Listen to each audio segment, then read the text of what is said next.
Stop. The story you're about to hear was never written in history books.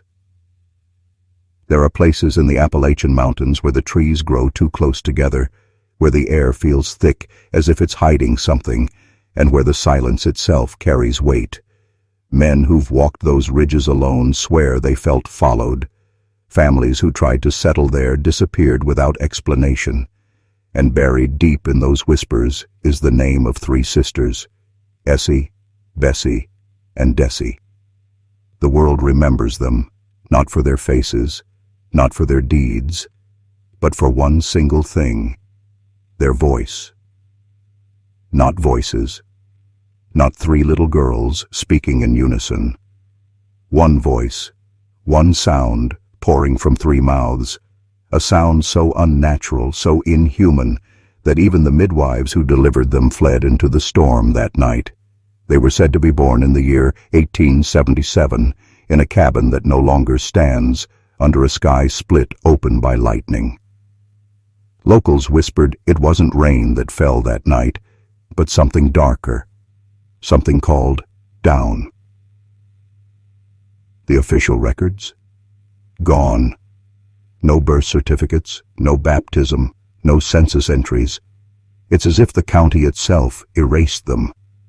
But oral legends, those Appalachian stories passed down around firelight, they never died. Grandfathers spoke of a curse in the mountains. Mothers warned their children. If you ever hear one voice where there should be many, run. Some say the triplets were one soul trapped in three bodies, condemned to live as a broken spirit.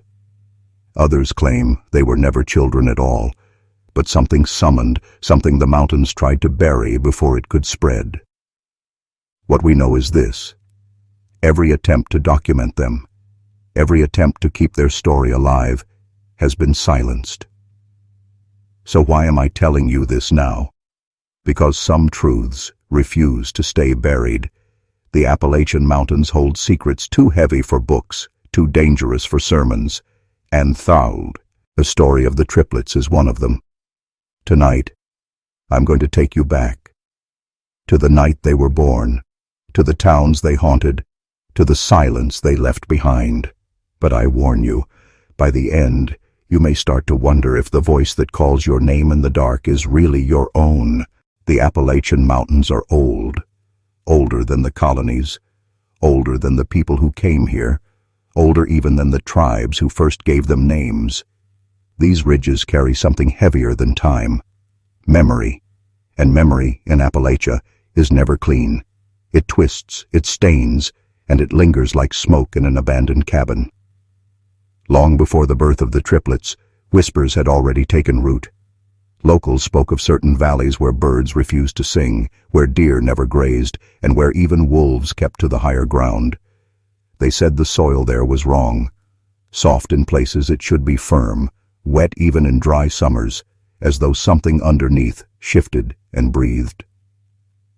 When Essie, Bessie, and Dessie were born, those whispers grew louder. The mountain people were no strangers to strange births, to stories of changelings and witch children, but this was different. These weren't children who simply cried too loud or looked too pale.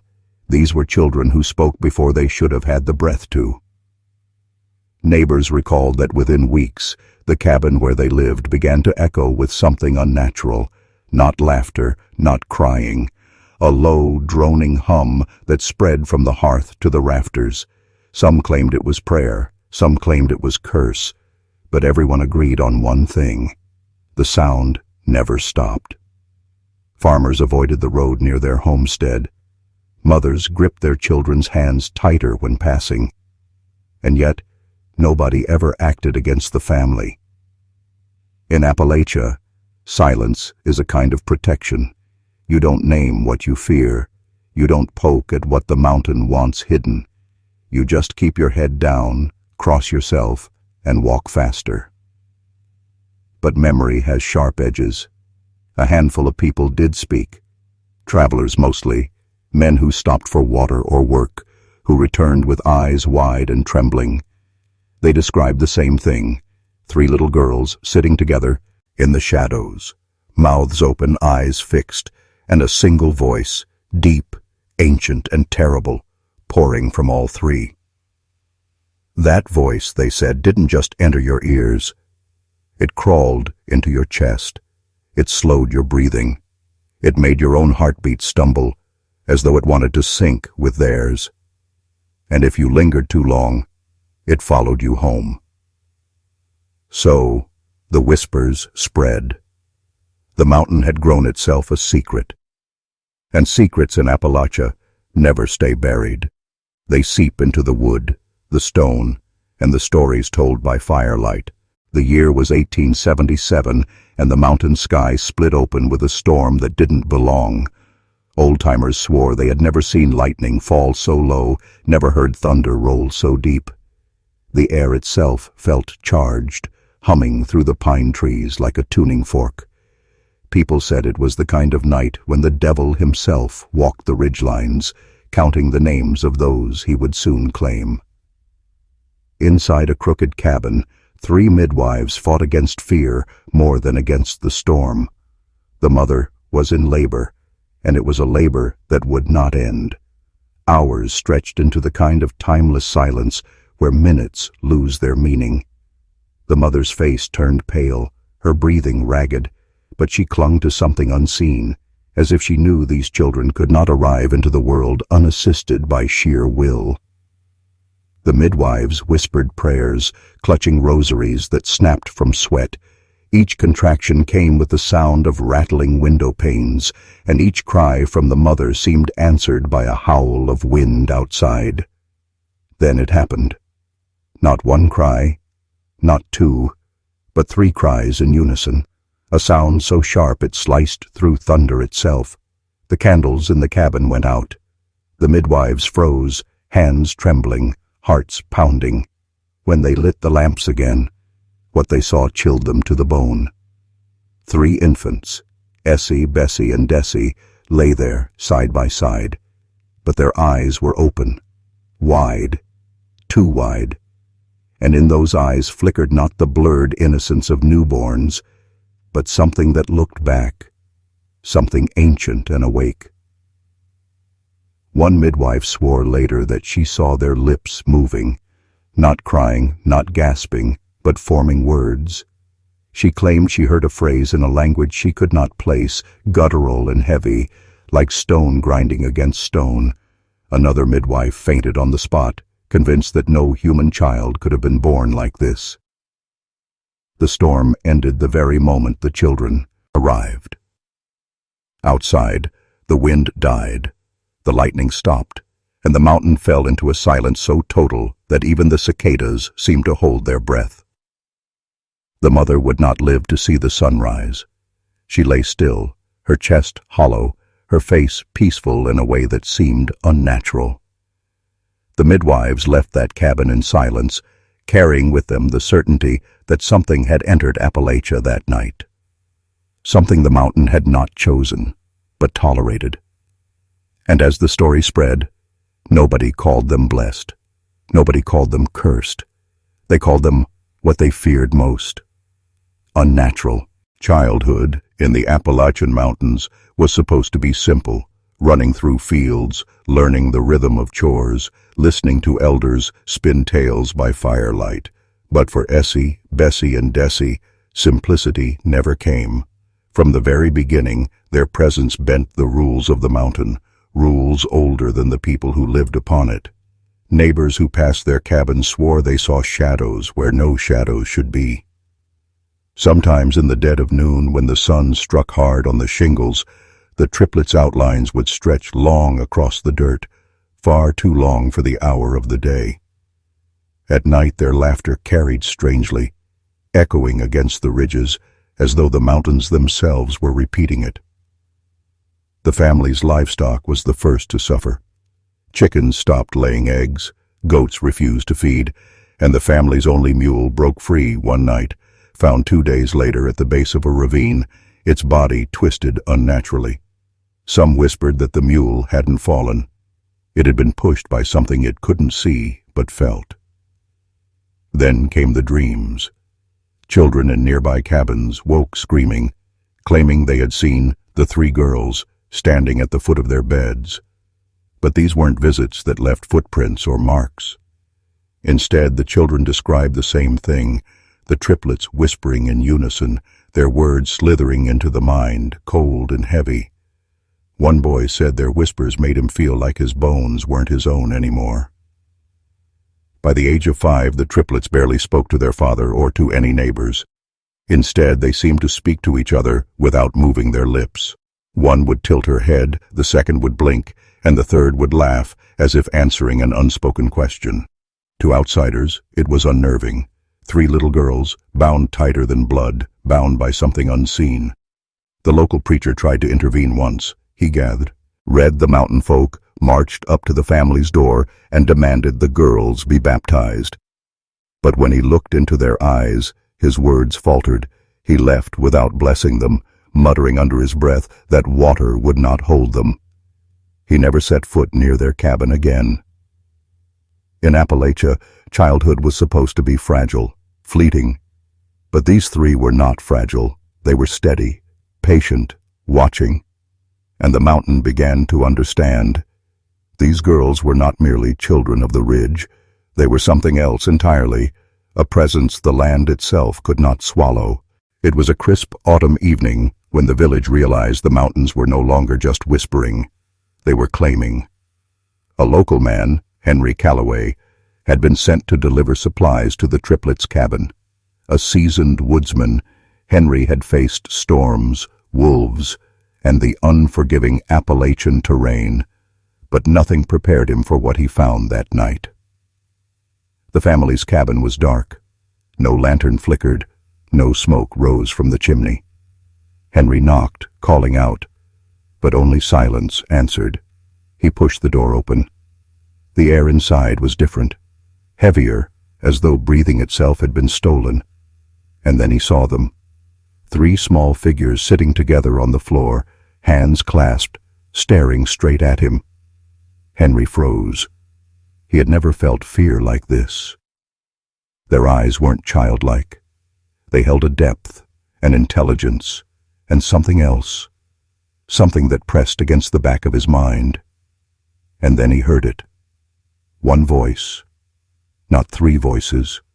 One deep, chilling, unbroken voice flowing from all 3 mouths. It called his name. Henry turned to leave, but the door slammed shut. No wind, no one touching it.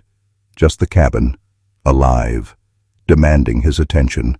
The voice grew louder, chanting words he could not understand, yet somehow comprehended. A pounding in his chest, a tightness in his throat, as if the triplets had reached inside him and gripped his very soul. The villagers searched for him the next day. They found his horse wandering near the ridge, but Henry himself was gone. No tracks, no signs of struggle, as if he had simply vanished into thin air. Whispers spread fast. Everyone remembered his warnings about the triplets' eyes, their unnatural voice. Some said he had been cursed. Others swore he had been drawn into the mountains, never to be seen again. The disappearance changed the way the village viewed the triplets. Fear turned into terror. Mothers clutched their children closer, men avoided the cabin, and even the bravest hunters refused to set foot near the ridge at night. Legends began to form that the triplets could call anyone to them, that their single voice was a binding, a lure, a trap. And the triplets? They were said to sit quietly watching the ridges, speaking in whispers only they understood, waiting for the next visitor who dared to step too close to the cabin. News of Henry Calloway's disappearance spread like wildfire through the Appalachian valleys. The villagers were terrified, but fear alone could not satisfy the need for guidance. They turned to the church, the one anchor they believed could make sense of the unnatural. Fathers, elders, and even the youngest acolytes walked the ridge to meet the local priest, Father Jonathan Hale, a man reputed for both his faith and courage. When Father Hale first saw the triplets, he described the scene as one that shook him to the core. The girls sat in the center of the cabin, hands intertwined, eyes like deep wells, gazing at him as if he had stepped into their world, not the other way around. And then he heard it. One voice, unbroken, flowing from three small mouths, reciting words that made the hairs on his neck stand on end. The priest's prayers were swallowed before they left his lips. Holy water sizzled against the wooden floorboards, burning faintly as if the cabin itself rejected it. Candles flickered violently, as if a storm had entered the room, though outside the air was still. Father Hale fell to his knees, murmuring exorcisms, but each word only seemed to encourage the triplets chanting. By sunrise, he had made his decision. The triplets were not merely children, they were unnatural, forbidden. The mountain had birthed something that defied God's order. Hale sent word to surrounding parishes. No blessing, no baptism, no Christian rites were to be performed for them. The girls were to be avoided, feared, and prayed against from afar. Locals who heard of the church's verdict began referring to them as the cursed triplets, a phrase that carried weight, even terror. Mothers warned their children not just about the woods, but about the cabin where no priest could enter, where no blessing could hold, where the voice of one filled 3 bodies. Yet the condemnation had an unexpected effect. It did not weaken the triplets. Instead, it seemed to strengthen them. By declaring them forbidden, the church had inadvertently marked them as something the world would not understand. The mountains themselves, it seemed, had grown protective, allowing the girls to roam unseen, unchallenged. And so, the legend was sealed. The Appalachian triplets were not only a danger to those around them, they were a stain on history, a shadow the church could not cleanse, a secret that would haunt the valleys for generations to come. After Father Hale's condemnation, the mountains grew colder, not in weather, but in human hearts. Fear spread faster than the wind across the ridges, and with it came the silent punishment: isolation. The community that had once shared laughter and harvests with the triplets' family now walked past their cabin with heads down, eyes averted, whispering prayers under their breath. The parents felt it first. Neighbors stopped bringing food, no child came to play, and even old friends avoided the cabin as if a shadow followed them home after every visit. Strangers who wandered into the area were warned to stay far from the family, told chilling tales of Henry Calloway and the voice that stole him. Any hint of kindness evaporated. Only suspicion and dread remained. Inside the cabin, the atmosphere changed. Silence became heavy, broken only by the low hum of the triplets. Always together, always in one voice. The girls themselves seemed to sense the world's retreat. They no longer ran outside in daylight, no longer played in the fields. Instead, they huddled close, speaking in their single voice, eyes scanning the empty ridges as though anticipating the next arrival, the next challenge to their existence. The mother tried to plead with the villagers, offering gifts and smiles, but the fear was stronger than curiosity. The father attempted to send letters asking for help or forgiveness, yet not one letter was returned. Isolation, the family soon realized, was a force as tangible as the mountains themselves, pressing in, cold and unyielding, shaping the lives of those trapped within its shadow. Even the church kept its distance. The priest instructed that no rites be performed near their home. Baptism, marriage, funeral, all denied. And with that, the family became a ghost among the living, seen but untouched, remembered but avoided. But isolation was only the beginning. Nay, it was in this silence, this slow tightening of the human web around them, that the triplets' true nature began to emerge. Free from neighbors' interference, yet constantly observed, their abilities, their voice, their presence, began to grow stronger, sharper, more commanding.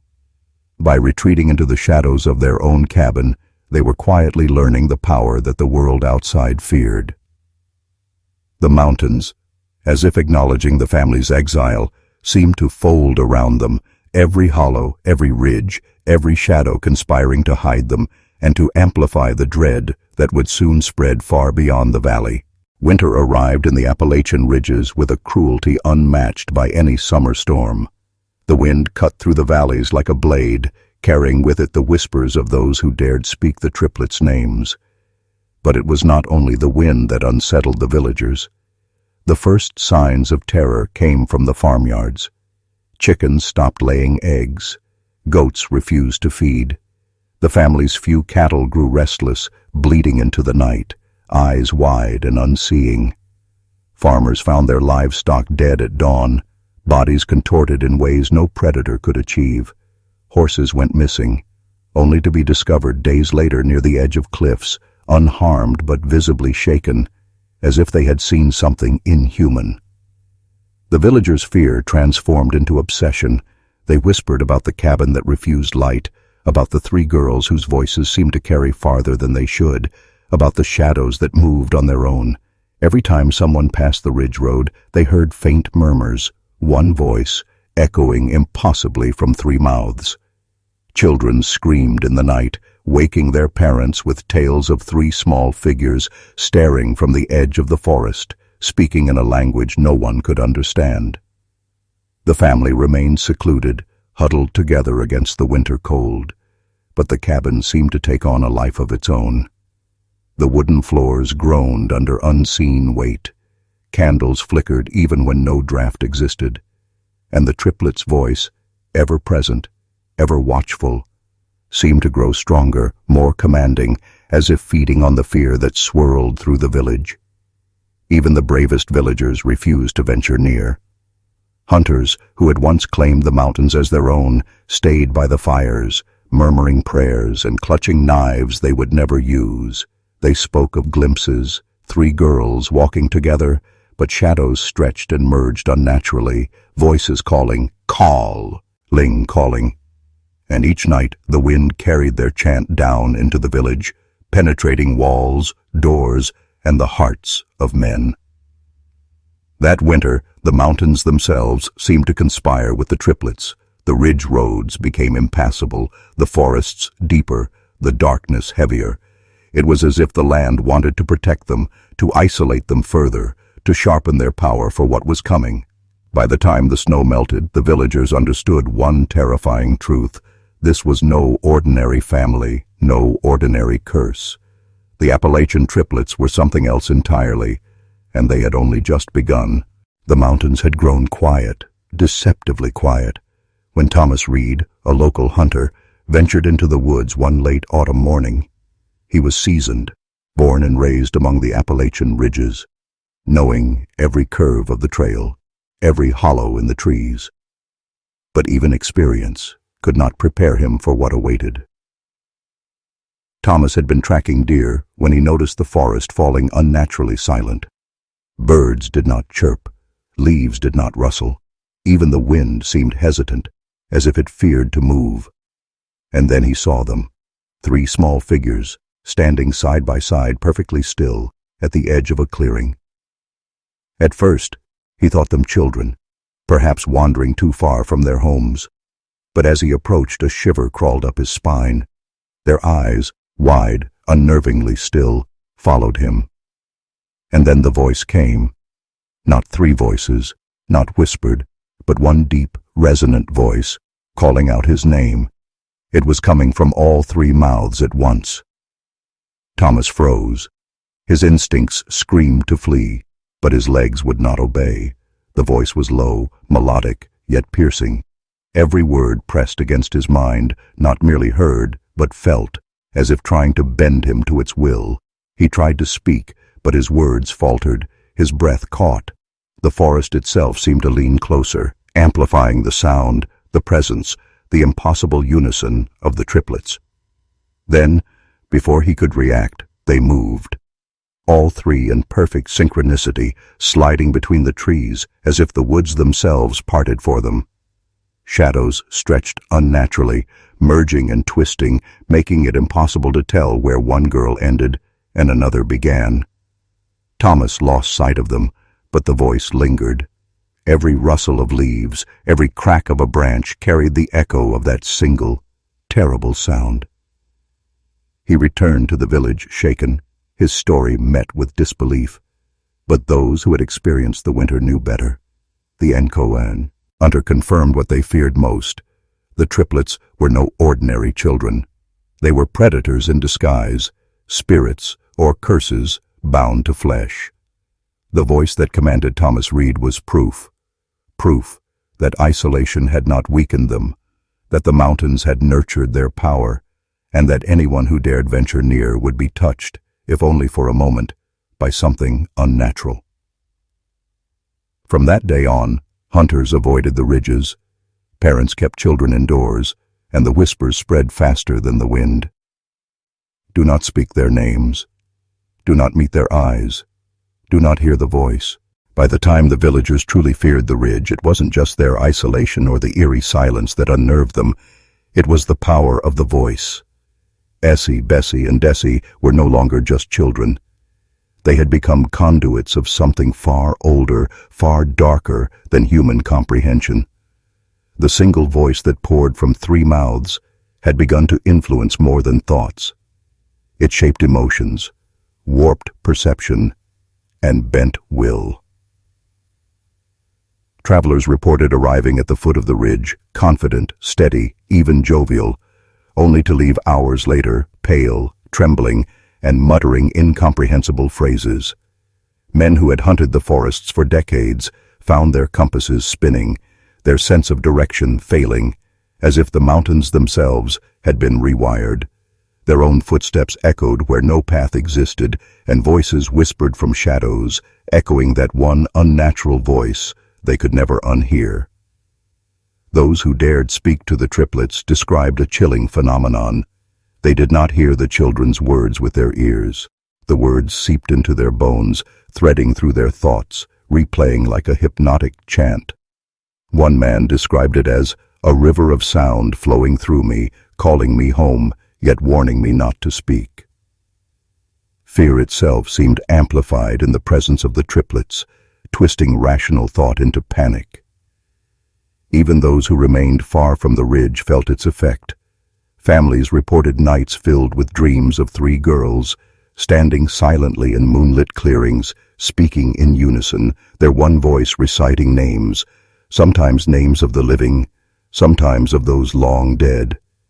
The villagers began to understand a terrifying truth. This voice was alive, growing stronger with each ear that heard it, each mind it touched, each fear it consumed. And the girls themselves seemed aware of their growing influence.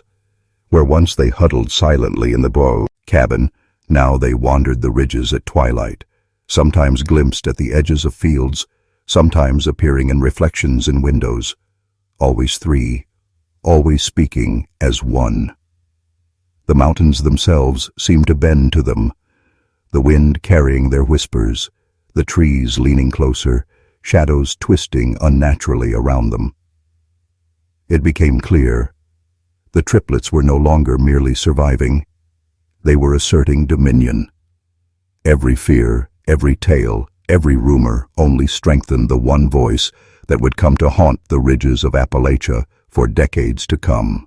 By now, fear had become a living entity in the Appalachian valleys. The villagers no longer whispered about the triplets in hushed tones.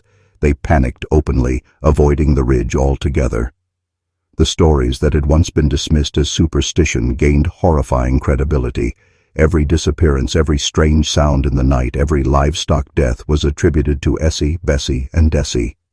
Families barred their children from wandering alone, bolted doors at dusk, and kept lanterns lit through the night. Travelers passing through the mountains began leaving hastily, speaking of cold drafts that clung to their skin, of shadows that seemed to follow them despite the sun, and always the one voice calling from somewhere unseen. Then the disappearances multiplied. John Mercer, a logger known for his toughness, went to fetch firewood near the Triplets Ridge. He was never seen again. Only his dog returned, trembling, silent, refusing to leave the edge of the forest. A group of hunters tried to track him, only to find the forest eerily rearranged, paths looping back on themselves, footprints vanishing mid-step, and always that voice, mocking and omnipresent. The villagers began keeping secret logs, desperate to understand the pattern. But the more they recorded, the more unnerved they became. No one could explain why 3 children could command such terror, why their single voice could warp thoughts and bend the will, why the mountains seemed to protect them even as the rest of the valley fell into despair. By winter's end, the ridge had become a no-man's land. Even daybreak brought no comfort. Travelers reported hearing the voice echoing from the treetops, carrying through the valleys, wrapping around homes like a cold hand. Stories spread of children seen standing silently in fields at night, of livestock behaving erratically, and of men and women who would not explain the sudden, unbearable sense of dread pressing on their hearts. The village's collective panic reached its peak when old Mrs. Callahan, the keeper of local history, declared the triplets were a curse born of the mountains themselves. She warned anyone who would listen, "If you hear one voice where there should be many, do not answer, do not look, do not follow, or you will vanish, as others have." From that day forward, the Appalachian ridges were no longer just land. They were a prison, a refuge, and a warning. The domain of the triplets, whose one voice haunted every shadow and every whisper for miles around. Word of the triplets' power had spread beyond the village. A group of seasoned hunters, men unafraid of wolves, storms, or the treacherous Appalachian ridges, decided to confront the girls. They came armed with rifles, torches, and a determination sharpened by both disbelief and greed, eager to claim proof of the unnatural phenomenon for themselves. The forest, however, had other plans. From the moment they stepped onto the ridge, the air changed. A dense fog rolled in, unnaturally thick, swallowing the path behind them. Every crack of a branch or rustle of leaves seemed amplified, echoing in the hunters' minds as whispers. And then they heard it, that single, unbroken voice, flowing through the fog, calling each man by name, reading not only who they were, but what they feared most. Thomas, the eldest hunter, aimed his rifle at a shadowed figure, heart pounding. The fog parted for a fleeting second, revealing 3 small girls, standing together yet impossibly separate, their eyes locked on him. He fired, but the sound seemed to have no effect. The girls were already gone, or perhaps had never been there. Every shot he fired echoed backward, ricocheting in ways that disoriented him. Panic set in. Another hunter shouted, pointing toward movement in the trees, but what they saw was impossible. 3 girls stepping lightly across the forest floor, yet shadows stretching far beyond the clearing, merging and splitting, as though the earth itself had betrayed them. The voice grew louder, a hypnotic chant that made the hunters' knees buckle, their vision blur, their weapons slip from numb, trembling hands. By nightfall, the hunters had fled, stumbling blindly through the ridge, guided only by fear and the haunting echo of the one voice. Not one returned to recount their experience clearly. All that remained were vague, terrified reports, the ridge rearranging itself, shadows dancing where none should exist, and a voice that had entered their bones, never to leave. The failed attempt only fueled the legend. If hardened hunters could not confront them, what hope did villagers or travelers have? The triplets' power was absolute, their dominion over the ridge unchallenged. Every failed approach, every vanishing witness, became proof. Essie, Bessie, and Dessie were not children to be tamed, but forces the mountains themselves had chosen to protect. And fear, it began with a rumor, whispered around fireplaces and behind closed doors. The Hendricks family, who lived just beyond the lower ridge, had not been seen for days. At first, the villagers thought they had simply gone to town or fled the mountain in fear. But as the hours stretched into a full night, and then another, panic replaced hope. Neighbors who dared approach the Hendricks homestead reported chilling details. Doors were locked from the inside, yet windows were wide open. Beds were untouched, meals half-eaten. The family dog, usually boisterous and protective, sat silently in the yard, staring toward the ridge as if expecting something, or someone, to return. And then there was the sound, a soft, low hum, almost melodic, that seemed to come from the woods, winding its way down the valley.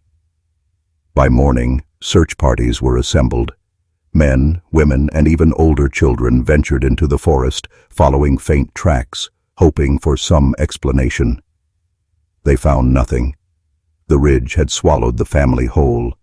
Footprints disappeared mid-step, broken branches returned to their original positions, and the voice, always the same, always one, lingered, echoing through the treetops, mocking, commanding, invisible. The villagers dared not speak of it openly. Fear was not enough. Terror had settled in their bones. Mothers refused to leave their children. Fathers refused to work the fields, and anyone who ventured near the ridge vanished from conversation, as if the very act of naming the event could summon it closer. The Hendricks family became the first documented proof. The triplets' reach extended beyond isolation and whispers. They could draw people into their domain, bending the landscape, the mind, even reality itself, to ensure no one escaped notice.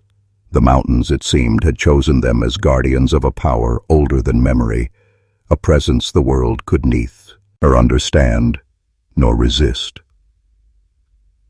By the time the last searchers returned, hollow and shaken, the village had accepted the unthinkable. The triplets were no longer merely a curiosity, a fearful tale to scare children. They were a force of nature, invisible yet omnipresent, with a single voice that could command, ensnare, and vanish anyone who dared approach.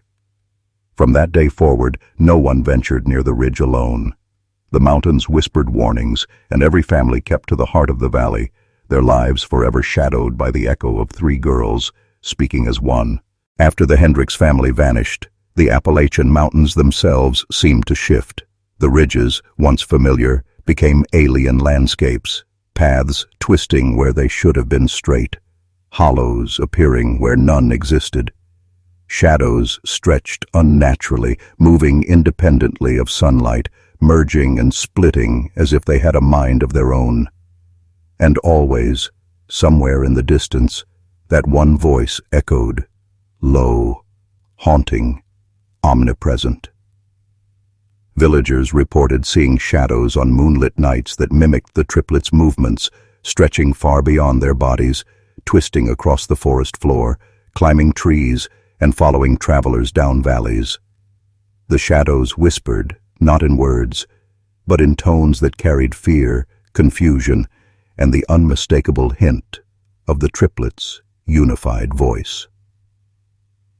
Travelers entering the mountains began to speak of ghost trails, paths that led nowhere, circling back to the same clearing, with three small figures always visible at the edge of sight.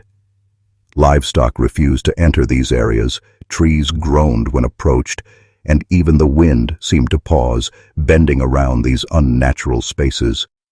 Some villagers swore the mountains were alive, feeding on fear, amplifying it, and directing it toward the triplets' enemies.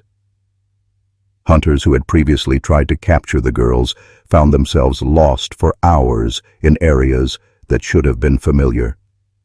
Their compasses spun, their sense of direction failed, and the voice followed them relentlessly, calling their names, echoing through the trees, slipping into their very thoughts. The elders of the village began to tell children that the ridge was a living guardian of the triplets. Do not step alone, they warned. The mountains watch, the shadows listen, and the voice, it knows your name before you do. Those who ignored the warning sometimes returned, pale and trembling, their minds fraying, muttering phrases they could not explain, haunted by visions of the girls standing silently in moonlit clearings, shadows dancing around them like serpents. By the end of that year, the Appalachian mountains were no longer merely a landscape. They had become a maze, a prison and a warning, alive with whispers, shadows, and the one voice that flowed through 3 bodies. Essie, Bessie, and Dessie were no longer hidden. They were entwined with the mountains themselves, their power stretching beyond cabin and ridge, touching every corner of the valley. Father Jonathan Hale had watched the village descend into a quiet terror over the months. He had seen hunters fail, families vanish, and the mountains themselves bend unnaturally around the triplets. And yet, despite all evidence, many villagers still clung to hope, stubbornly believing that human courage could confront the unnatural. One stormy evening, Hale gathered the remaining villagers in the small chapel at the valley's center. The candlelight flickered against the wooden beams, shadows stretching and twisting as if listening too. He spoke slowly, deliberately, so that every ear and every mind could catch the weight of his words. "The mountains have chosen what we cannot challenge," he said, voice trembling but firm. "Essie, Bessie, and Dessie are not children to be feared lightly. They are a force older than any prayer, older than the stones beneath our feet. Their voice, it is not of this world. It can touch the mind, bend the will, and erase what you believe to be true." He paused, letting the words sink. Mothers clutched children to their chests. Fathers gripped the pews. Even the bravest hunter in the room swallowed hard. "You cannot confront them. You cannot fight them. Do not speak their names aloud. Do not seek them, and do not answer if they call," Hale continued, his eyes dark with dread. "If you stray to the ridge alone, if you follow the whispers or the shadows, the mountains will claim you, and you will vanish as others have vanished. The triplets' power is absolute. Their dominion stretches through stone, through wood, through the very air we breathe." The villagers listened, silent, the weight of the warning pressing on them like a physical force. The storm outside raged on, thunder rolling through the valleys, as if echoing the priest's words. Some swore they heard a faint distant hum, one voice, calling faintly from the ridge, a reminder that the threat was never far. Hale ended his warning with a single, chilling command: "Survive by obedience. Do not look, do not answer, and above all, do not listen." When the villagers left the chapel that night, fear had fully taken root. The mountains, the shadows, and the triplets themselves were no longer a story to tell children at night.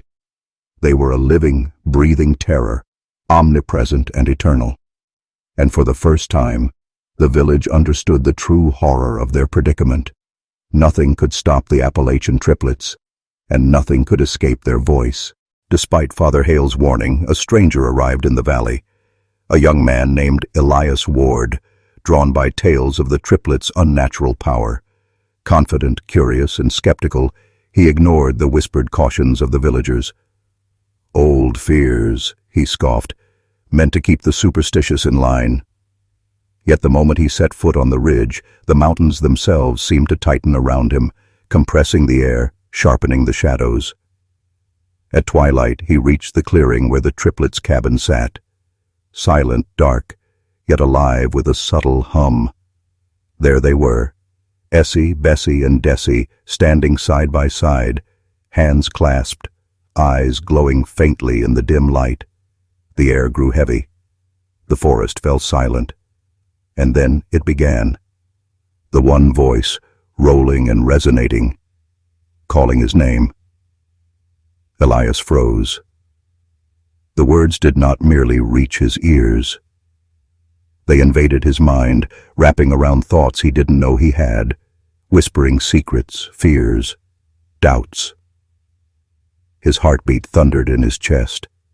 Every instinct screamed to run, yet his legs betrayed him. He could not move. "Leave," he whispered to himself. But the voice responded. 3 mouths, one sound, repeating his thoughts, amplifying them, twisting them into terror. The clearing seemed to expand and contract unnaturally. Shadows stretched long and merged, forming shapes he could not name, shapes that mirrored the girl's silent laughter. Elias tried to speak, to call out, but the voice silenced him before words could leave his lips. His vision blurred. Time itself seemed to slow, stretch, and then snap. When he looked up, the cabin was gone. The triplets were gone.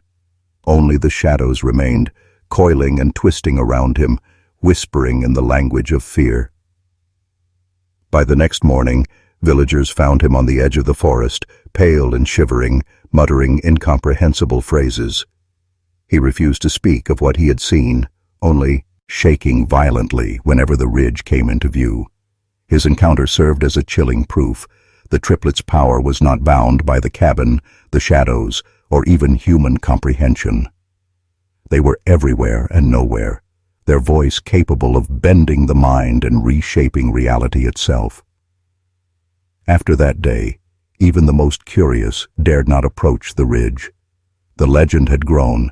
Essie, Bessie, and Dessie were no longer hidden anomalies. They were forces the mountains had nurtured, a presence that could reach into any mind, anywhere, and never release its grasp. The valley was no longer just fearful. It was paralyzed. Every shadow, every whisper carried the unseen presence of the triplets.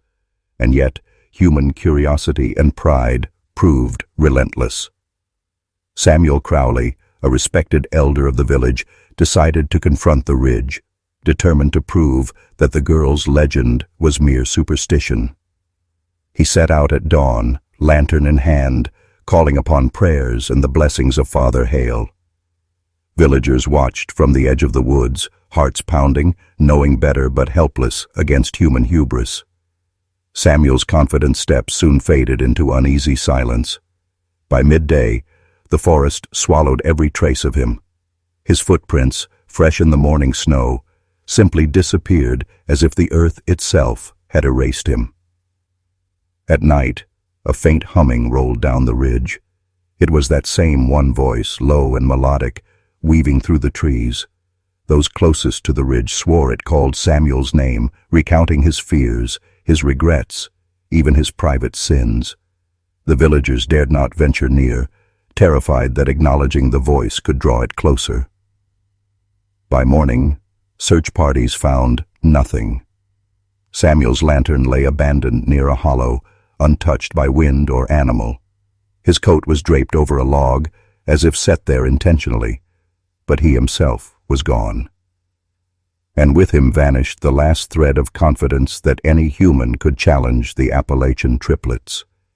Fear transformed into legend overnight. Mothers whispered warnings to children, fathers refused even to speak the ridge's name, and travelers bypassed the entire area. The triplets' dominion was no longer confined to their cabin. It had expanded across the mountains, bending the forest, the wind, and the mind itself. Some claimed that shadows now moved in patterns, mimicking Samuel's steps, replaying the moment he vanished. Others swore the ridge itself hummed in response to the villagers' sea. Conversations.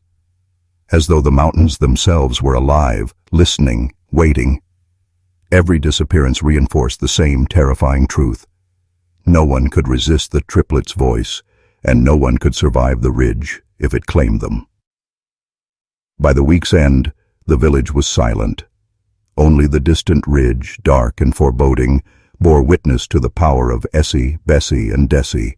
The legend of the Appalachian triplets grew, a tale of shadows, voices, and vanishing lives, haunting every corner of the valley for generations to come. Among the scattered, terrified villagers, one hunter survived a near encounter with the triplets. Barely. His name was Elias Thorne, a man hardened by years in the Appalachian woods.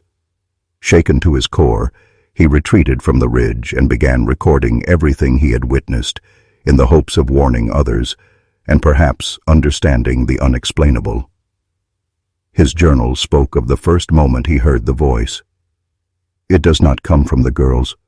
It comes through me. It knows my name, my fears, my thoughts before I do. I tried to run. I could not. It reached inside me, curling around my mind like a serpent. Elias detailed the shadows, moving independently of the girls' bodies, stretching and twisting across the forest floor, merging with the trees and the rocks, making the ridge a living maze. He wrote of livestock gone missing, of animals frozen in terror, staring at invisible forces, and of families disappearing as if the mountains themselves had swallowed them. Every entry grew darker. He described a night when the girls appeared at a distance, standing in a clearing, hands clasped, eyes fixed on him. Their single voice echoed, amplifying his dread until reality itself seemed to bend. Time slowed, and the forest shifted, paths dissolving and reappearing like liquid. Elias admitted he felt as if the girls could reach through the earth itself to touch anyone foolish enough to trespass. In his final entry, Elias warned, "Do not follow the ridge. Do not call their names. They are no longer children. They are forces of the mountains, and the voice is their weapon. Every ear that hears it feeds it. Every mind that succumbs is claimed." I escaped, barely. But the ridge watches, and the girls wait. Any who think they can confront them will vanish, as I almost did. The journal ended abruptly, the final page smeared with ink and trembling handprints. Villagers who foo, and it felt a cold weight settle over their hearts. It was more than a story. It was a record of survival against a force that should not exist, proof of the triplets' growing dominion, and a warning to any who might dare approach the ridge. Elias Thorne's journal became a cornerstone of the legend, passed down quietly, read in whispers beside hearths and candlelight. The Appalachian triplets were no longer hidden anomalies. They were a living nightmare, echoing through valleys, forests, and mines, their one voice a haunting reminder that some forces could never be resisted, and some mountains were better left untouched. The village had grown silent. Adults whispered in hushed tones, refusing to speak the triplets' names aloud, but the shadows of fear now stretched to the youngest among them. Children began disappearing. At first, it was a boy sent to fetch water, then a girl playing at the edge of a field. Each vanishing was swift, leaving no trace except a faint echo of a voice that should not exist. Parents locked doors, bolted windows, and chained themselves to hearths, yet the fear grew insurmountable. Those who dared peek outside reported seeing 3 small figures standing on distant ridges, motionless, staring. The voice followed, not just calling names, but twisting thoughts, planting unease and bending will. Sleep became impossible. Children woke screaming from nightmares of the triplets standing in moonlit clearings, shadows twisting around them like living things. A group of mothers tried to track their missing children into the woods, but the mountains had become a labyrinth. Paths curved back on themselves, trees shifted, and shadows whispered, echoing the girl's voice in chilling unison. One mother swore she saw her son walk willingly into the trees, smiling, as though the girls had called him home. She fled before she could retrieve him, forever haunted by the memory. The village elders met in secret. Father Hale, though aged and frail, warned them. The girls feed not on flesh alone, but on attention, curiosity, and fear. Every ear that hears, every mind that ponders, strengthens them. Do not look. Do not listen. Do not answer. Protect your children with silence and obedience. By the next week, the disappearances had become a daily terror. The village felt smaller, trapped beneath the weight of fear. Children no longer played in fields. Laughter vanished. Shadows stretched longer, following even those who stayed indoors. The triplets' dominion had extended beyond and their ridge, into the hearts of the villagers, into the very homes they sought safety in. Whispers spread. If you hear one voice where there should be many, run. If you see shadows move unnaturally, do not follow. The ridge claims all who disobey. By now, the Appalachian triplets were no longer merely a story told to scare children. They were a living nightmare, unstoppable, untouchable, and eternal in their reach. Elias Ward, the outsider who had first dismissed the tales of the Appalachian triplets, returned to the valley. Haunted by memories of the voice, yet driven by curiosity and a need to confront the truth, he ignored Father Hale's warning and the villagers' fearful whispers. Confidence had been replaced with obsession. He believed understanding the girls could make him powerful, or at least untouchable. The ridge greeted him like a predator anticipating its prey. Fog clung to every tree, twisting paths in impossible directions. Shadows stretched unnaturally, merging and splitting, as if alive, and then it began. The voice. A single, omnipresent sound, calling his name, recounting his fears, mocking his hesitation, weaving through his mind like threads of ice. Elias moved forward, heart pounding, senses screaming to retreat. He glimpsed the girls, Essie, Bessie, and Dessie, standing in a clearing, shadows pooling at their feet, moving independently of their bodies. The voice was no longer soft. It vibrated through the ground, the trees, even the air he breathed. Each word was a physical force, bending his thoughts, erasing certainty, twisting memory. He tried to call out, to flee, but the forest had changed. Trails vanished, trees shifted, and the shadows of the girls merged with the mist, wrapping around him, closing off escape. His vision blurred, the world became fluid, a terrifying blend of reality and nightmare. Every step he took brought him closer to the girls, yet further from reason. When Elias fell to the forest floor, he felt the voice wrap around him like a living thing. Time dilated. The mountains themselves seemed to lean in, echoing the triplets' chant. And then, silence. The villagers who later found his journal could only piece together what had happened. Words scrawled across pages in a trembling hand described an encounter with something beyond human comprehension, a force that could touch mind and body, warp the land, and disappear without trace. Elias Ward had returned seeking understanding, but he had been consumed instead, marked forever in mind and memory by the triplets' voice. By the next week, every whisper in the village spoke the same truth. The Appalachian triplets were unstoppable, untouchable, and eternal. Anyone foolish enough to confront them would either vanish or return as a trembling shadow of themselves, haunted for life by the one voice that belonged to three girls, yet spoke as one. The ridge cabin had always been a refuge for the triplets, but now it had transformed into something far more sinister, a beacon. Its influence stretched beyond the clearing, reaching into the valley, threading through forests, and whispering to anyone who dared wander nearby. Travelers, hunters, and even villagers reported strange compulsion, an unexplainable pull drawing them closer, despite every warning they had heard. It began subtly. A faint glow at dusk, shadows that seemed to beckon from the windows, a whispering wind that carried syllables almost recognizable. Then it escalated. Families traveling through the mountains reported seeing the cabin from impossible distances, even when it lay behind hills or hidden by trees. Lights flickered through windows, though no lanterns burned.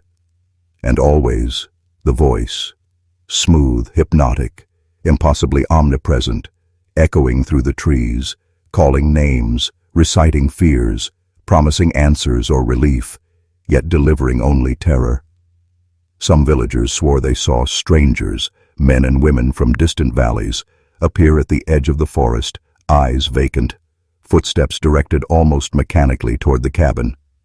Others heard laughter mingled with crying, echoing across the mountains.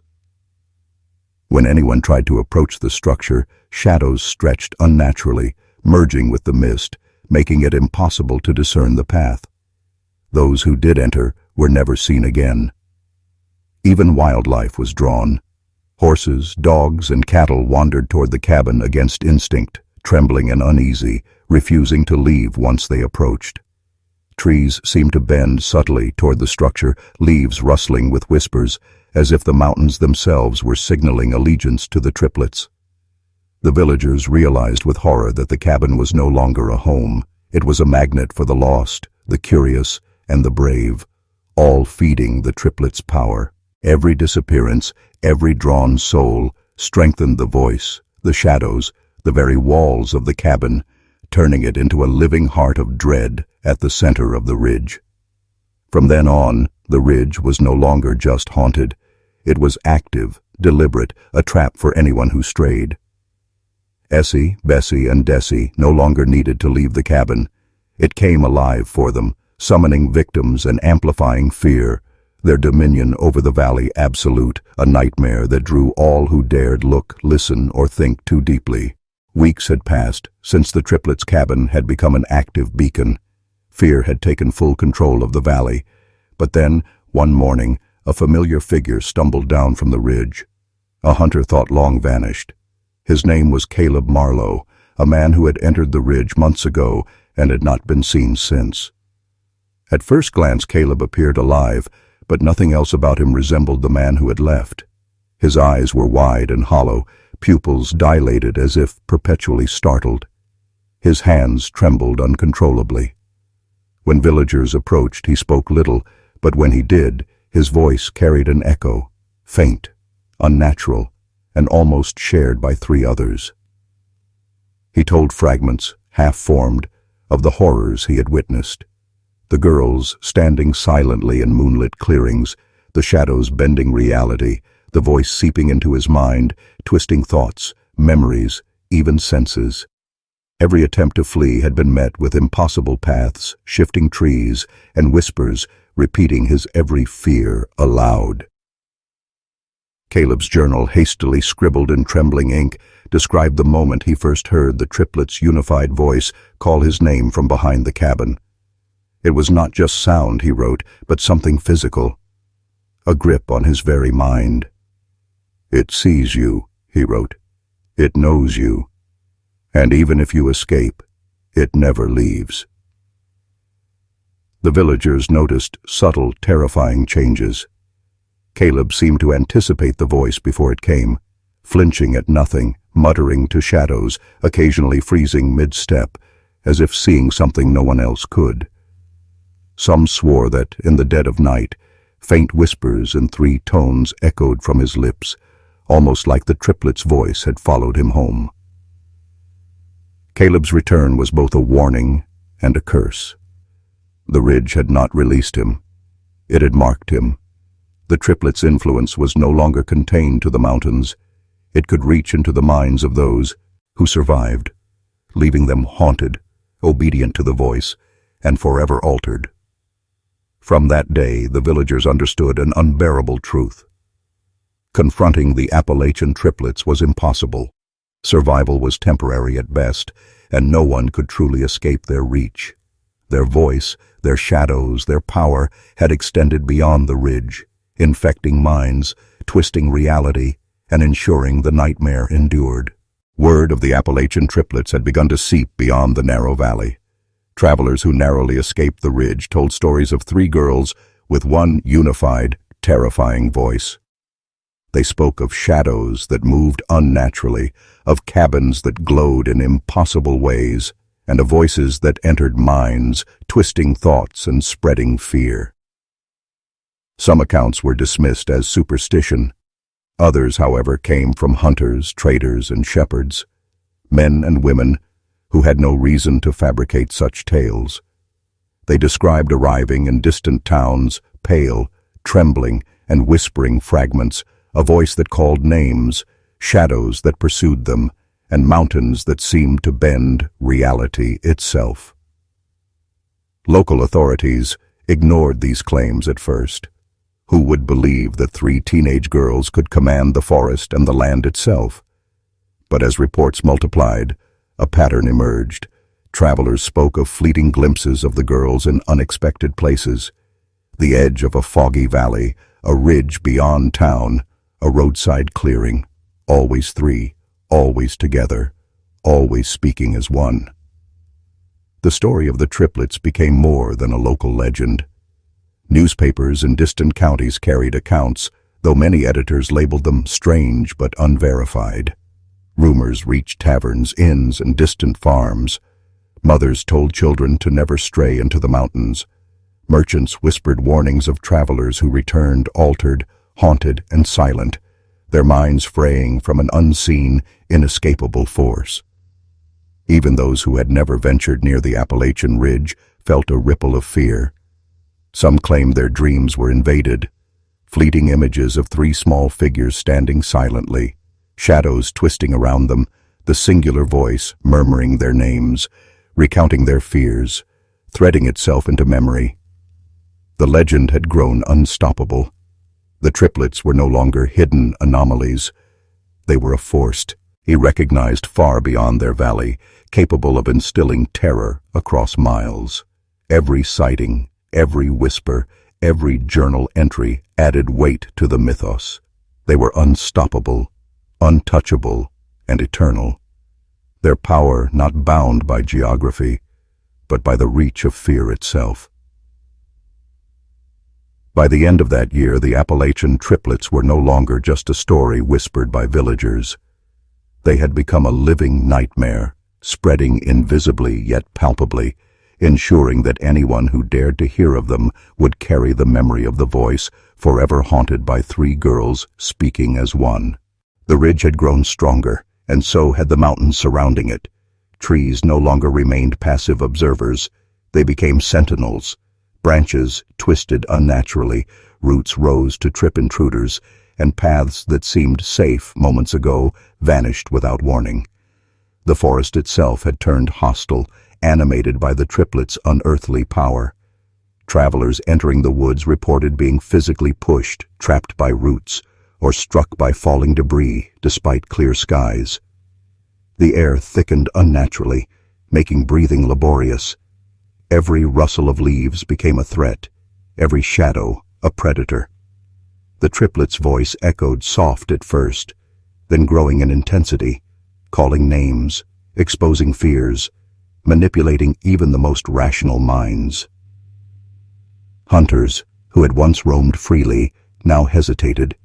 Trails they had known for years twisted and looped, forming traps they could not escape. Some swore the trees themselves seemed to shift positions, guiding them deeper into the mountains and toward the cabin. Livestock panicked without cause, refusing to move or disappearing altogether. Wolves, bears, even birds seemed to avoid the ridge, as if recognizing it as the triplets' domain. Villagers began marking trails and placing talismans, hoping to protect themselves, but nothing worked. The ridge's influence extended like invisible threads, and any attempt to defy it met with immediate consequences. Those who lingered too long reported visions, fleeting glimpses of three small figures standing silently among the trees, shadows stretching unnaturally, and the omnipresent voice whispering intimate fears and private secrets. Some travelers described the forest as alive. The trees bent, the shadows twisted, and the wind carried whispers in three tones simultaneously, impossible to ignore or resist. The ridge had transformed from a location to a force of nature, where the triplets' dominion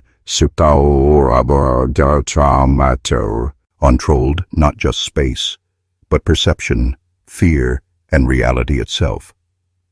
By the end of that season, the Appalachian ridge was universally avoided.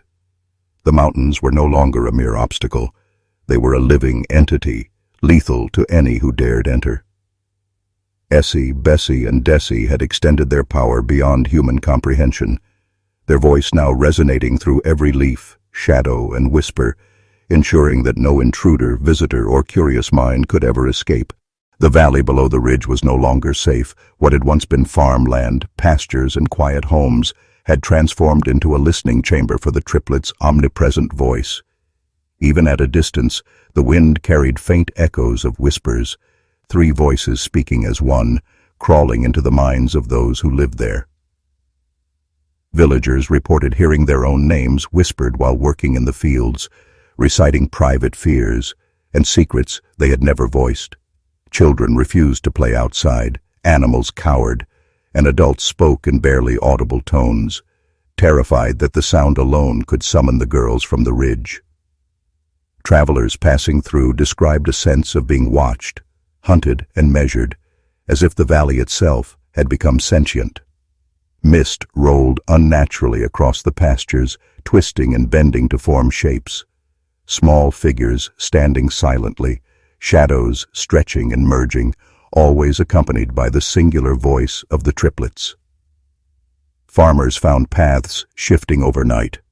Gates that had been closed remained open the next morning, fences appeared rearranged, and tools were often found in impossible locations. Some villagers swore they saw fleeting glimpses of 3 small figures standing on distant hillsides, perfectly still, watching, their shadows moving independently of the terrain. The valley's natural rhythms, the wind, the streams, even the way animals moved, seemed to respond to the ridge.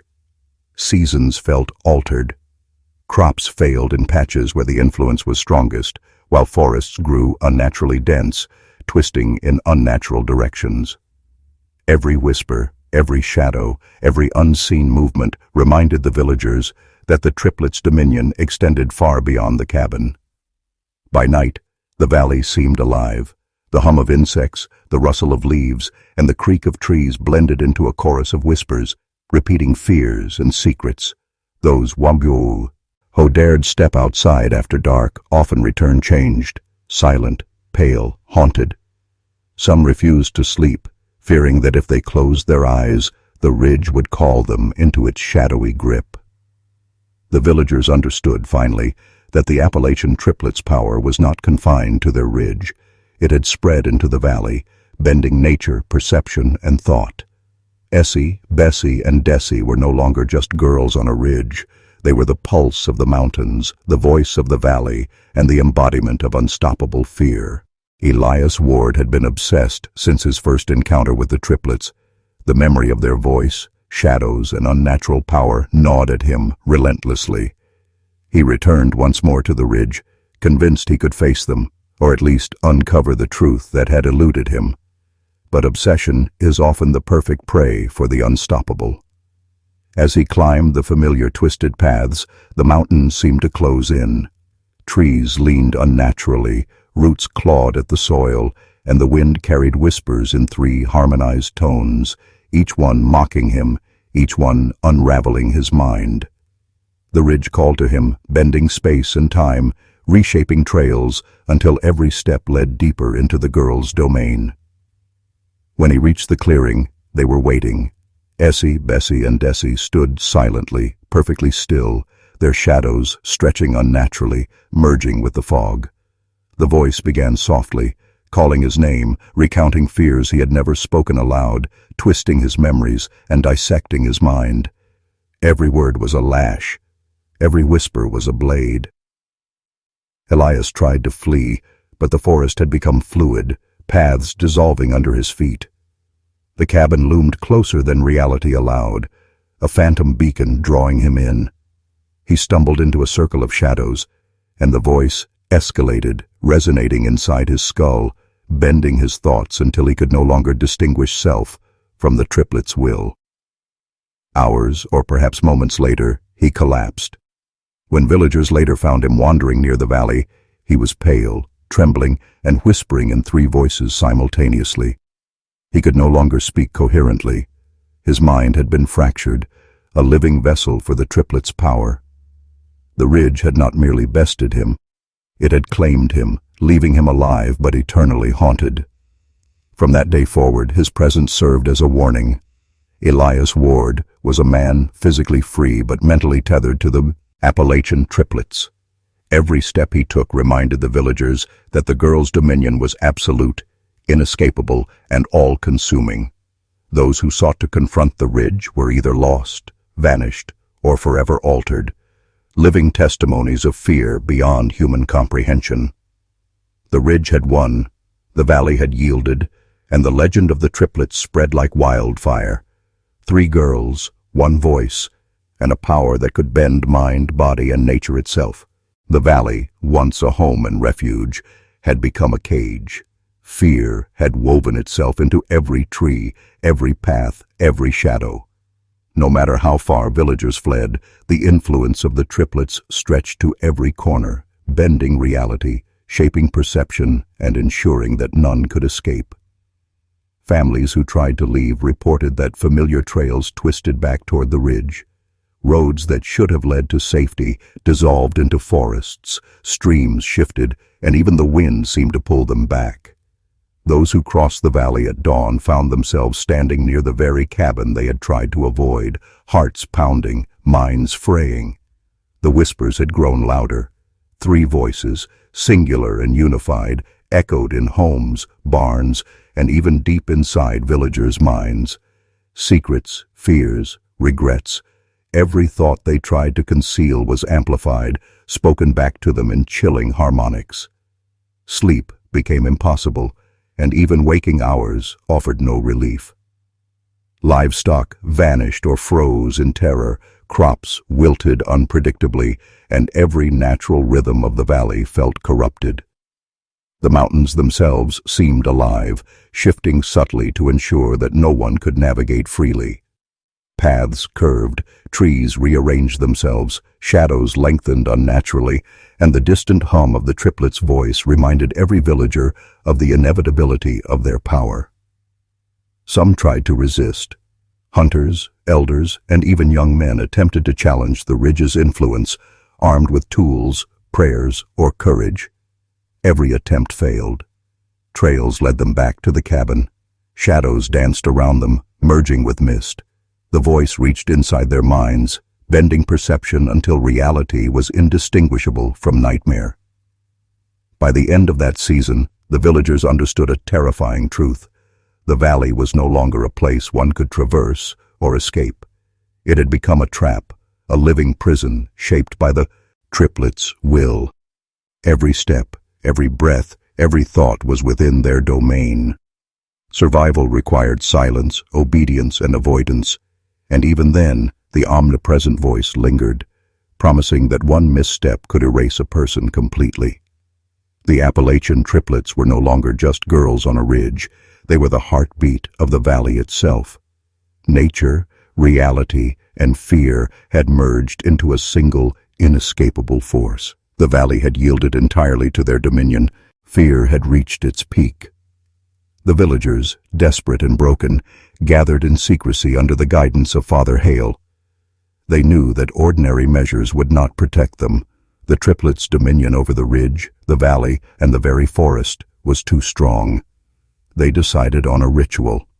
One final attempt to sever the girls' unnatural influence, a gamble that could save them or destroy them all. At dusk, the villagers assembled at the edge of the ridge. Candles flickered in the encroaching fog, forming a fragile circle of light against the looming darkness. Father Hale began chanting prayers older than memory, combining scripture with local rites whispered through generations. The villagers joined, voices trembling, forming a chorus of fear, hope, and desperation. But the mountains were alive. Shadows twisted and stretched, bending around the circle, moving independently of the girls' forms. The triplets appeared at the clearing's edge, standing silently, hands clasped, eyes glinting with an unnatural light. The singular voice rose, soft at first, then louder, threading through the villagers' minds, amplifying doubts, fears, and regrets. The ritual demanded concentration and unity. Any falter would render it useless. Yet even as Father Hale led the incantation, villagers' thoughts were assaulted by the voice. Memories twisted, reality warped, and some were paralyzed, staring into nothingness as the shadows enveloped them. One by one, the villagers felt the ridge pulling at their will, bending their minds, threatening to claim them as it had claimed so many before. For a brief, impossible moment, the circle of light held. The voice wavered, shadows hesitated, and the mountains seemed to pause. Father Hale's chant reached a crescendo, a desperate plea to banish the triplets' power. But the ridge was patient, eternal. The girls did not move, They simply waited. Their presence alone, amplified by the valley and the forest, was enough to undo every attempt, every prayer, every hope. By nightfall, the ritual had failed. Villagers lay exhausted, minds frayed, some whispering fragments of their own fears aloud, helpless to resist the triplets' dominion. Father Hale sank to the ground, whispering, "We can only survive by silence, by obedience." The Appalachian triplets remained undefeated. The ridge, the valley, and every shadowy corner of the mountains were theirs. The villagers understood with absolute clarity. There was no stopping them, only surviving them.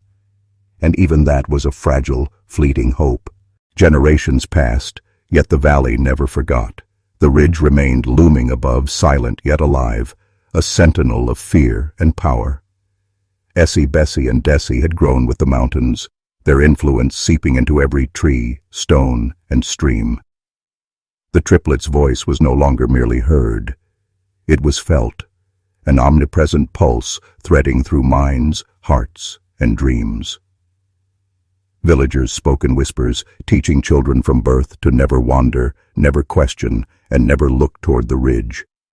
Travelers told tales in distant towns of a place where shadows moved with intention, where whispers recited fears, and where 3 girls held dominion over mountains themselves.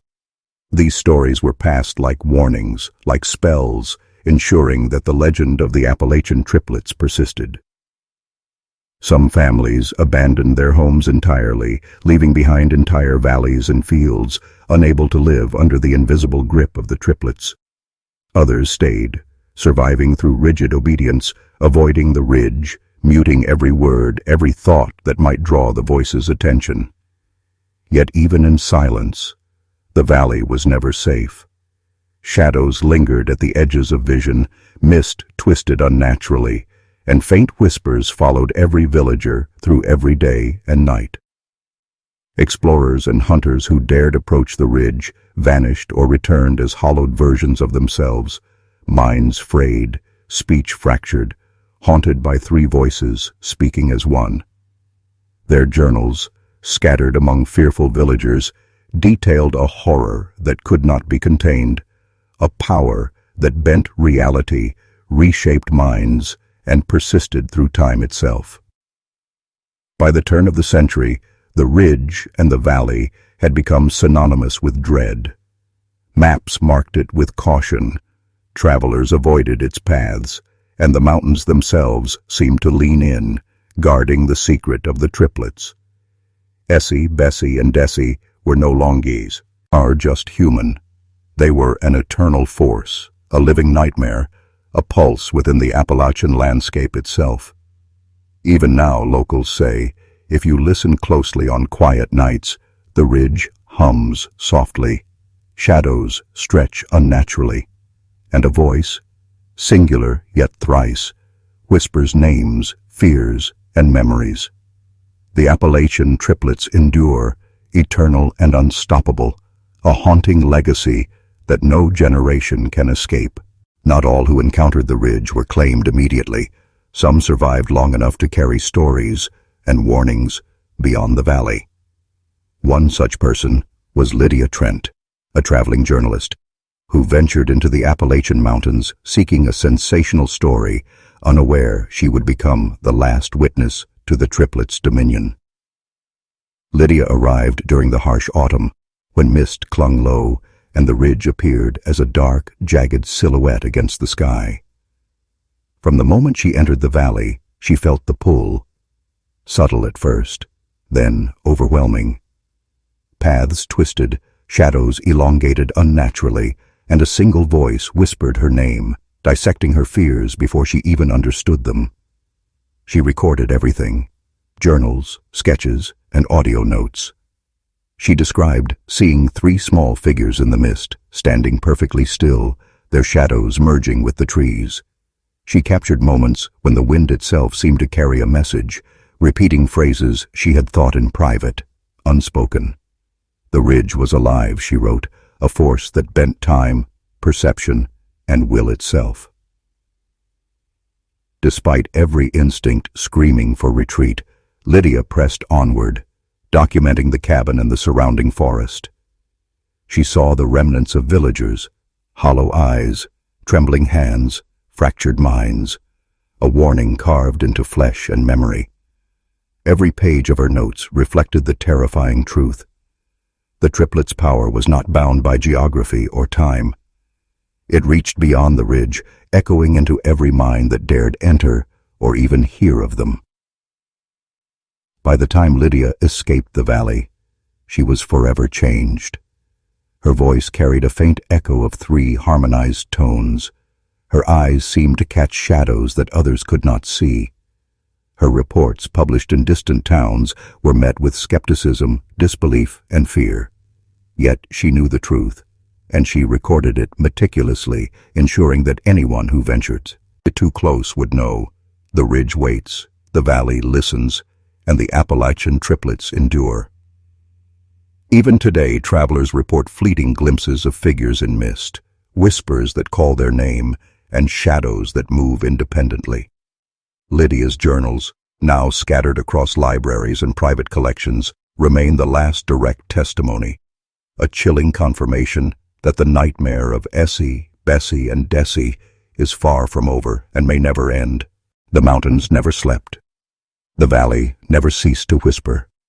The Appalachian triplets, Essie, Bessie, and Dessie, had transcended childhood, ridge, and cabin. They had become an eternal echo, a pulse embedded in the land itself. Time, distance, and even memory bent beneath their will. Locals spoke in trembling tones of travelers who vanished without trace, of whispers that followed them into distant towns, and of shadows glimpsed in fog long after leaving the mountains. The triplets were no longer merely seen. They were felt, a presence that seeped into thoughts, dreams, and hearts. To hear their voice was to be marked. To witness their shadows was to remember fear forever. Even nature itself bore the signature of their dominion. Trees leaned unnaturally, rivers shifted courses subtly, and animals avoided the ridge entirely. The land was no longer neutral. It served the triplets' purpose, a living extension of their will. Every valley, every ridge, every clearing became a node in a vast network of fear, their voice threading through each like a tether no human could sever. Those who survived encounters returned, forever changed, minds frayed, voices echoing in 3 tones, shadows flickering at the corners of vision. Attempts to map, document, or warn only amplified the triplets' reach. Each story, each whispered warning, each sketch or journal became part of their ever-growing legend, a living testament to a nightmare that could not be contained. And yet, the most terrifying truth remained invisible. Essie, Bessie, and Dessie were patient and eternal. The ridge, the valley, and every whispering forest around it were theirs by design and intent.